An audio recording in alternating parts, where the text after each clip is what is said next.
दोस्तों, जब आप हनुमान जी की या फिर किसी देवी या देवता की पूजा करते हैं, तो आपको झटके क्यों लगते हैं? अंदर से ऐसा लगता है जैसे कोई झटका लग रहा है। और ये झटके किस कारण लगते हैं? नेगेटिविटी है या कोई पॉजिटिविटी है? कोई देवी शक्ति है या कोई प्रेत है? इसके बारे में खुलकर मैं आपको बताऊंगा कि आप जब पूजा करते हैं तो आपको झटके क्यों लगते हैं। वीडियो को ध्यान से सुनिए, बारीकी से, ताकि एक एक चीज आपको समझ में आए। दूसरी बात, आपको यह भी बताऊं कि उबासी क्यों आती है, रोंगटे खड़े क्यों होते हैं, आंसू क्यों आते हैं, शरीर क्यों हिलता है और सिर क्यों घूमता है। क्योंकि जब आप पूजा करने बैठते हैं तो यह सारी चीजें आपके साथ घटित होती हैं। मैं चाहता हूं कि बारीकी से आप इन चीजों को समझें।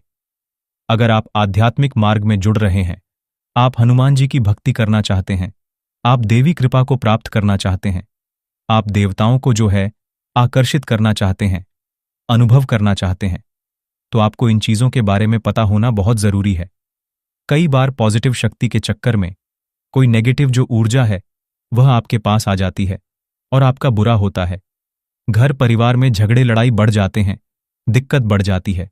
ठीक है, तो आपको यह पता होना चाहिए कि आपके पास जो शक्ति आई है वह कोई नेगेटिव शक्ति तो नहीं है या कोई ऐसी शक्ति तो नहीं है वो किसी प्रकार से आपको नुकसान पहुंचाने की कोशिश कर रही है। तो वीडियो को ध्यान से सुनिए। तो दोस्तों, अगर आप भी चाहते हैं कि हनुमान जी की कृपा आप और आपके परिवार पर बानी रहे, तो कमेंट बॉक्स में जय सिया राम लिख दें। दोस्तों, आप एक काम करना बिल्कुल जरूर से शुरू कीजिए। रोजाना छत के ऊपर एक जो मिट्टी का बर्तन होता है उसमें पानी रखना शुरू कीजिए, पशुओं के लिए, पक्षियों के लिए, ताकि वह लोग पानी पी सके। पक्षियों के लिए, क्योंकि यह जिम्मेदारी हमारी है। छूगा डालना शुरू कीजिए ताकि पक्षी जो है वह तृप्त हो सके, पेट भर सके, क्योंकि इससे देव शक्तियां आपसे प्रसन्न होती हैं, पितर आपके प्रसन्न होते हैं और आपके कुलदेवी और कुलदेवता का आशीर्वाद सदा आपके ऊपर बना रहता है। और आपको यह जो कुलदेवी और कुलदेवता है वह फर्श से अर्श तक पहुंचा देते हैं। देखिए, जब आप शुरुआत में पूजा करते हैं तो धीरे धीरे आपके पूजा का जो स्थान है वो इतना मजबूत नहीं होता है, और धीरे धीरे जब आप पूजा करते हैं तो ऊर्जा बननी शुरू होती है, ऊर्जा आनी शुरू होती है, आपके इष्ट की ऊर्जा आती है।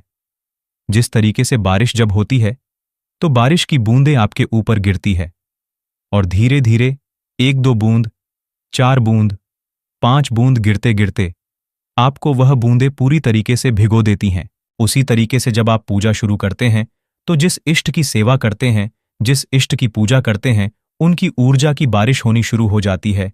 कभी 1 किरण, कभी 2 किरण, कभी 3 किरण। तो इस प्रकार से आपको ऊर्जा धीरे धीरे प्राप्त होती है और आपका शरीर उस ऊर्जा में भीगता चला जाता है, भीगता चला जाता है। आपकी आत्मा तक वह ऊर्जा पहुंच जाती है। इसी कारण से इसी ऊर्जा के माध्यम से आपका जो ऑरा है वह तैयार होता है, और जिसका विश्वास जितना ज्यादा मजबूत होगा उतना ही वह तेजवान होगा, उतनी ही शक्तियां उसकी तरफ आकर्षित होंगे। कोई नेगेटिविटी उसके शरीर में फिर प्रवेश नहीं कर सकती है। तो जब पूजा करते हैं तो धीरे धीरे उस ऊर्जा की बारिश होती है आपके ऊपर। तो एक ऐसा समय आता है जब वो ऊर्जा धीरे धीरे बढ़ जाती है। काफी बढ़ जाने के बाद क्या होता है? सबसे पहला कारण होता है जो आपको उबासी आती है। उबासी आनी शुरू हो जाती है, बड़ी बड़ी उबासी आती है। आप मंत्र जब करते हो, मंत्र के बीच बीच में उबास आती है। पहले छोटी उबास, फिर बहुत बड़ी बड़ी उबासी आनी शुरू हो जाती है। 5 सेकंड, 10 सेकंड उबासी तक आपको आनी शुरू हो जाती है। वो ऊर्जा के कारण होता है, क्योंकि वो जो ऊर्जा है आपके शरीर में जाती है, अवशोषित होती है। वो ऊर्जा आपके शरीर को शुद्ध करने का काम करती है। सबसे पहले वह आपके मूलाधार चक्र पर बैठती है और मूलाधार चक्र को शुद्ध करने का काम करती है। जिससे क्या होता है कि जैसे आपने जल देखा है, पानी को जब गर्म करते हैं तो ऊपर भाप निकलती है, तो वो भाप ऊपर की तरफ ही तो जाती है। ऐसे ही जब आपके मूलाधार चक्र पर ऊर्जा बैठती है और मूलाधार चक्र को जब वो जागृत करती है और मूलाधार चक्र जब घूमना शुरू होता है, तो उससे जो नेगेटिविटी निकलती है वो मुंह के जरिए बाहर निकल जाती है। दूसरी बात, रोंगटे खड़े होना आपके शुरू हो जाते हैं। यह आपके इष्ट की कृपा का ही एक कारण होता है। कई बार आप जागरण में जाते हैं, किसी पूजा में जाते हैं, किसी मंदिर में जाते हैं, या फिर कभी आप भगवान की बात करते, अपने इष्ट की बात करते हैं, उनका चालीसा या उनका कोई पाठ सुनते हैं, मंत्र सुनते हैं, तो भी आपके साथ ऐसा होता है, क्योंकि जब आप वो सुनते हैं तो उस मंत्र की जो ऊर्जा है वो कनेक्ट होती है, वो जुड़ जाती है आपके अंदर की जो ऊर्जा से, इसलिए आपके साथ ऐसा होता है। ठीक है, अब बात करते हैं जो झटका लगता है वो क्यों लगता है।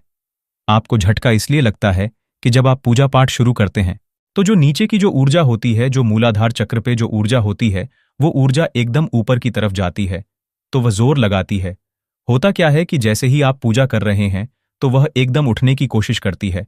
जैसे आप देखेंगे एक बोतल है, एक बोतल को खाली बोतल को पानी में डुबाने की कोशिश करो, खाली बोतल को तो एकदम वह झटके से ऊपर आएगी, तो इसी तरीके से झटके से ऊपर आती है, वो ऊर्जा एकदम झटके से ऊपर आती है।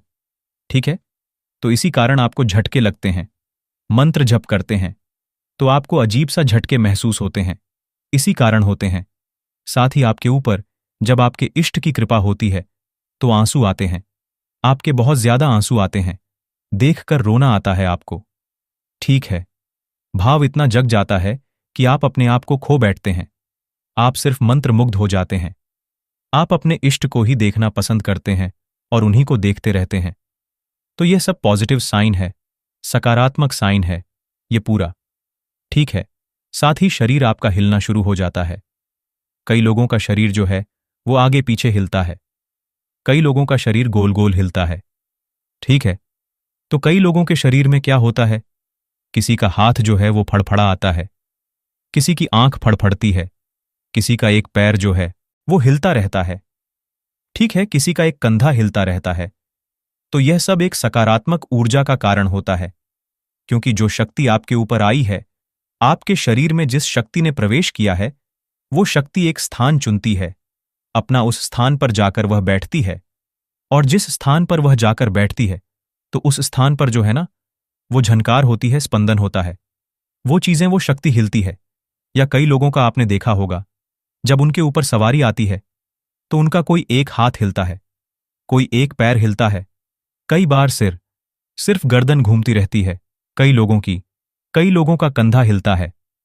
तो इसके ऊपर जो मैं आपको गुण बता रहा हूं वो उसका कारण होता है कि जो शक्ति आपके शरीर में आ रही थी, जो प्रवेश कर रही है, वह अपने एक स्थान चुनती है और उस स्थान पर जाकर बैठ जाती है। तो जब इसी कारण से ऐसा होता है, ठीक है, और अगर सिर घूमेगा, सिर पर वो बैठेगी तो वह आज्ञा चक्र पर जाकर बैठती है। तो आज्ञा चक्र पर क्या होता है, आज्ञा चक्र के बीच में जब बैठती है तो आपका सिर जो है वह बहुत तेजी से रोटेट होता है, गोल गोल घूमता है। तो ये सब कारण है, और ये सब सकारात्मक कारण है, कोई नकारात्मक कारण नहीं है, ये नेगेटिव कारण है, ऐसा कुछ भी नहीं है। बस इन चीजों का आपको ध्यान रखना चाहिए। और दूसरी बात, अपने इष्ट पर भरोसा करना चाहिए। आपकी पूजा 100% स्वीकार हो रही है। आप अपने हृदय में यह वास करके, यह भावना करके पूजा करो कि मेरी पूजा स्वीकार हो रही है, और मेरे इष्ट जो हैं, जिनकी मैं पूजा सेवा करता हूं, वह मेरे सामने बैठे हुए हैं। कभी अपने मंदिर को ऐसा मत समझो कि तस्वीर रखी है, वहां पर मूर्ति रखी है। सदैव यह समझो कि वहां पर जो रखी हुई है वह मेरे इष्ट देव की, जो मेरे इष्ट देव है वह वहां पर विराजमान है, साक्षात बैठे हुए हैं। जब भी मंदिर से गुजरो तो प्रणाम करो, जैसे कोई आपको देखता है। बड़े बुजुर्ग, बड़े बूढ़े, आप जब भी आपको देखते हो तो राम राम करते हो, इसी तरीके से। क्योंकि जब तक भाव नहीं होगा आपका कि वो बैठे हुए हैं, आपके भाव के कारण ही शक्तियां जागृत होती हैं। तब तक शक्तियां जागृत नहीं होंगी, ना आपको कुछ प्राप्त होगा। दोस्तों, मुझे आशा है यह जानकारी आपको पसंद आई होगी। पहली बार चैनल पर आए हैं तो वीडियो को लाइक कीजिए, शेयर कीजिए और चैनल को सब्सक्राइब कीजिए, और कमेंट बॉक्स में जय श्री राम, जय हनुमान जी जरूर लिखें। हनुमान जी सब पर कृपा करें, घर परिवार में सुख समृद्धि रखें, और हम मिलते हैं एक नई जानकारी के साथ। तब तक के लिए जय सिया राम जी।